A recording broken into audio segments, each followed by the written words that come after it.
Greetings. My name is Cameron Miller, and this is Trinity Place in Geneva, New York. And this is a reflection for the readings for the second Sunday of Lent, which in our lectionary here at Trinity Place includes a poem. And this week it's Longing for Prophets by Shirley Kaufman. Now this sermon did not leave from the station I expected it to leave from, nor did it arrive at the destination I thought I was aiming toward. Just so you know. Now, last week, we wrung out our fears. We reached down and touched them and named those fears to ourselves and, in a pretend gesture, pooled them with one another's. This week, it's about grief and about loss. Now, in the gospel that we read, Jesus weeps over Jerusalem. He weeps in grief and anger, probably, some fear too, because he knows what's coming. Now, our Wednesday noon Zoom book club talked about losses this week, reading together a book about loss, at least initially. We don't exactly know how it's going to end. And I actually tried not to talk about loss and grief today. I got more than halfway through a totally different sermon and got stuck and could not move any further, no matter how hard I pushed. And that happens sometimes when I try to avoid a topic when writing a sermon. It's as if the sermon is a donkey and it stops in the middle of its tracks and it says, nope, ain't going no further. And that's when I know I need to be talking about something that I don't want to talk about. So here we are with Jesus, weeping over crushed hopes, ruined expectation, bitter disappointment, and sorrow for what has been and what will be. And there must, as I said, also have been some fear mixed in there because he knew that Herod was stalking him. Now, I think we read these Jesus stories without ever thinking about what was going on all around Jesus and his contemporaries at the time. It wasn't a nice world, especially for someone in Jesus' line of work. Their ice-pick eyes, as Shirley Kaufman described them. Their ice-pick eyes, their weeping willow hair, their clenched fists beating at heaven, in her poem, Longing for Prophets. In the 50 years that kind of sandwiched Jesus on either side, there were messiahs and prophets aplenty. Jesus would have grown up hearing stories about those prophets and messiahs and hearing people either cheer them on or live in fear of what their rebellion would wrought upon their village. Here are some names and descriptions of prophets and messiahs that we have vague but specific historical records of, revolutionaries Jesus grew up knowing about. There was Hezekiah or Ezekiel, both names, who might have actually been the original founder of the Zealots, or what would have become the Zealots eventually. And he led what we would call a guerrilla army 50 years before Jesus was born. And he wound up beheaded without a trial and his followers rounded up and killed. Then there was Judas, son of Ezekiel, who raised an army and attacked Herod's palace in Sepphoris, stole the weapons and the riches from the palace, and then disappeared from history. There was Simon of Perea, a slave in Herod the Great's household. And just a few years before Jesus was born, after Herod the Great had died, he gathered a following and attacked numerous of Herod's palaces, burning down the one in Jericho and several others, as it says. His army was defeated and he was chased down and, big surprise, beheaded. Then there was Athronges, the shepherd.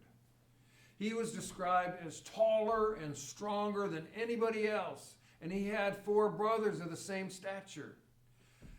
He led a 2-year rebellion against Herod the Great's son and successor, as well as the Roman army. Jesus was born in the midst of the shepherds' rebellion. It was put down, and while his brothers were captured and dispatched with, we don't exactly know what happened to Athronges.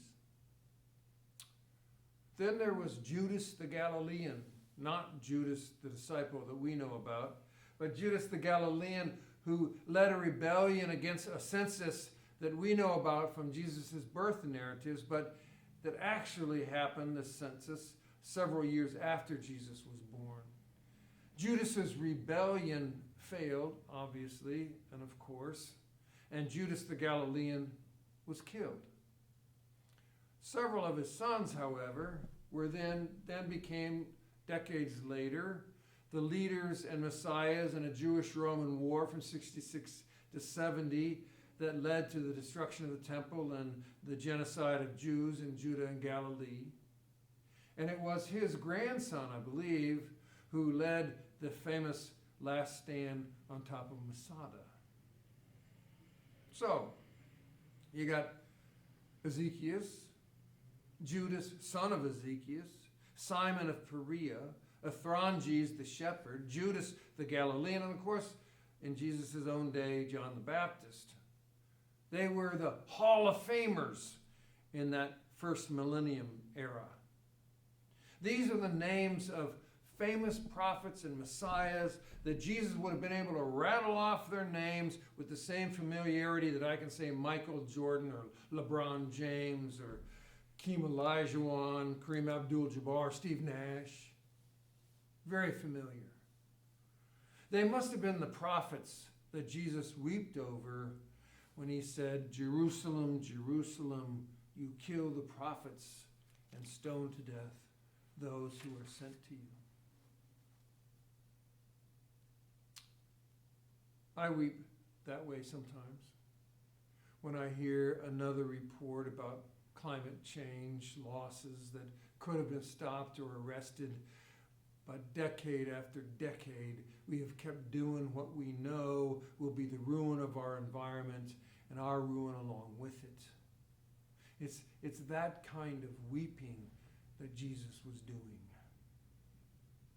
It's a special kind of grief for what we have lost or are about to lose, because we know it didn't have to be that way. It didn't have to happen. That kind of weeping grief. Can't you almost see Jesus looking out over the city? His eyes pooling, a reddishness streaking his cheeks, which are glistening with moisture. He's scared, to be sure, and the warning about Herod looking for him ringing in his ears. But even more than fear, he's heavy with sorrow, deep sadness filling his chest.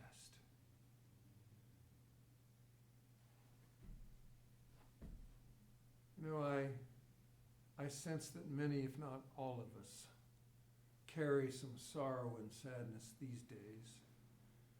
There's so much we see, what with images from Ukraine filling the airspace.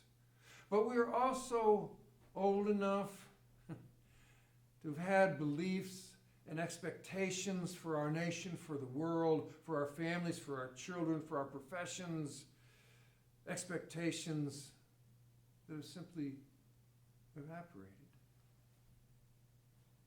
Just about every one of our institutions has suffered historic cracks in the foundations. I mean, you and I both know that the church is undergoing historic change. I mean, just think about that columbarium at 520 South Main Street, the big Gothic building we left. Think about that columbarium as a metaphor.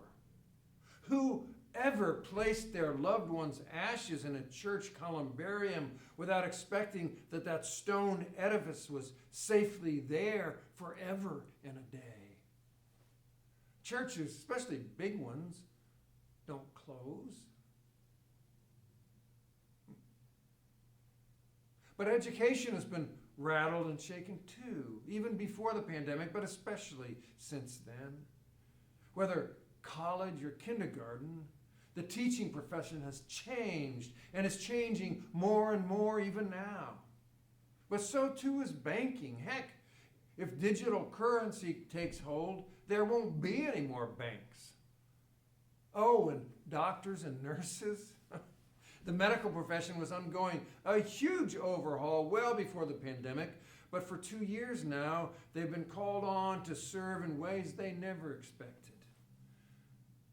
I was just told that the Air Force Reserves are what's keeping one of our local hospitals going.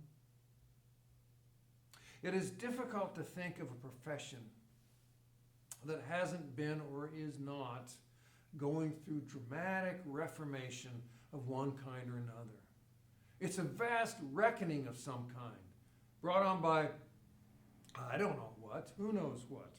Rapid technological change, economic restructuring, globalism, information technology, outgrowing historic institutions never meant to serve so many people so much so fast. Whatever it is, and however it's unfolding, we see what was and what has been lost, and we grieve, even feel some anger sometimes at what's been taken from us. Like the poem asks, bring back the prophets who can tell us what's next, who in the ashes can tell us what's going to happen. Well, I am no prophet. But here's what I know. It's what I know about living with fear, about living with the unknown, about living with loss, about living with grief. When we do it alone, we suffer. When we do it alone, we suffer. When we can hold hands with one another, sit in each other's presence while we wonder and pray and worry, even if we're not talking about it, then we get through it. To be alone in our grief and our loss is the very definition of suffering. When we are with others, even if the others can't take it away or do anything about it, we do better. I also know that that's what Jesus did.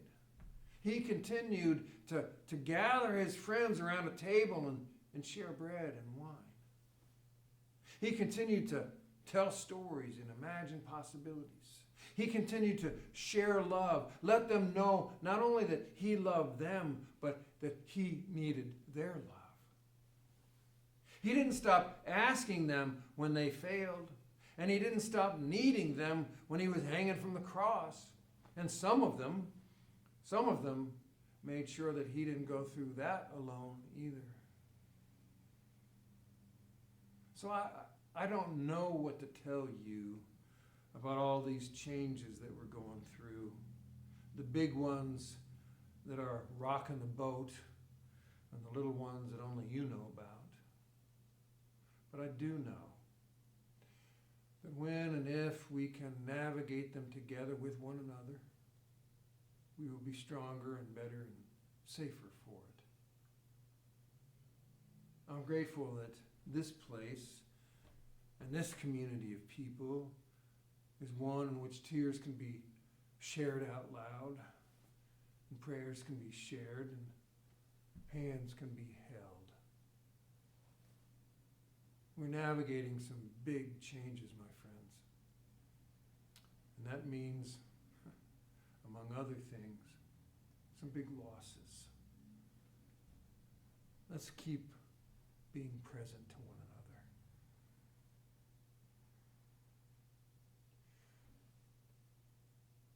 Peace be with you, and thank you for being part of this worship. in this community who are